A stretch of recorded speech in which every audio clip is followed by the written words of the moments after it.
Je, wewe ni kauli ipi ulikuwa unaambiwa sana? Ama ni kitu gani unakiona sasa hivi kwenye maisha yako unaweza kukilinganisha na kauli ulizokuwa unaambiwa sana utotoni? Pengine kila wakati ulikuwa ukiambiwa kwamba ukikosea nitakuadhibu. Hii ilikuwa inasema mara kwa mara hata wakati ambapo hujakosea.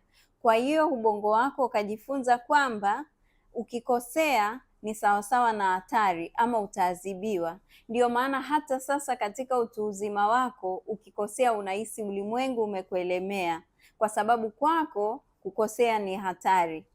Lakini pengine mzazi wako alikuwa anasema kwamba watu watanionaje, watasemaje wewe una tabia hizi, ufanani tabia na watoto wa fulani, kwa hiyo watu wataniona kama sikulei vizuri. Wewe ukaondoka na fikra kwamba maoni ya watu ni muhimu sana. Kwa hiyo inakupa hofu kwamba watu wengine watasema nini. Kila unavyotaka kufanya maamuzi lazima ujiulize, je, watu wengine watasema nini?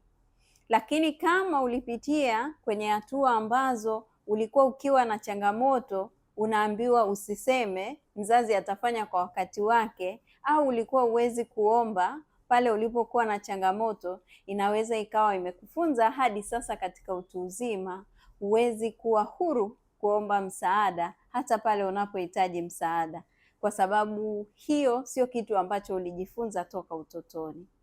Sasa ni nini cha kufanya kama mtu mzima? Tabia hizi zinaweza zikakufanya pia ukawa unafanya hivi hivi kwa watoto wako, lakini pia kuna wakati mwingine zinakuwa ni mzigo, zinakupa changamoto.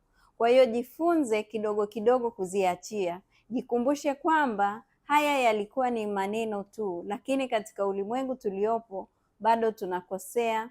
Watu watakuwa na maoni, lakini wewe ni msemaji namba moja kuhusu maisha yako. Lakini pia kuomba msaada pale unapokuwa na changamoto haimaanishi wewe hauko strong, haimaanishi you are weak. Kwa hiyo ukiwa na changamoto jifunze kushirikisha wengine, huo ndio ujasiri. Asante.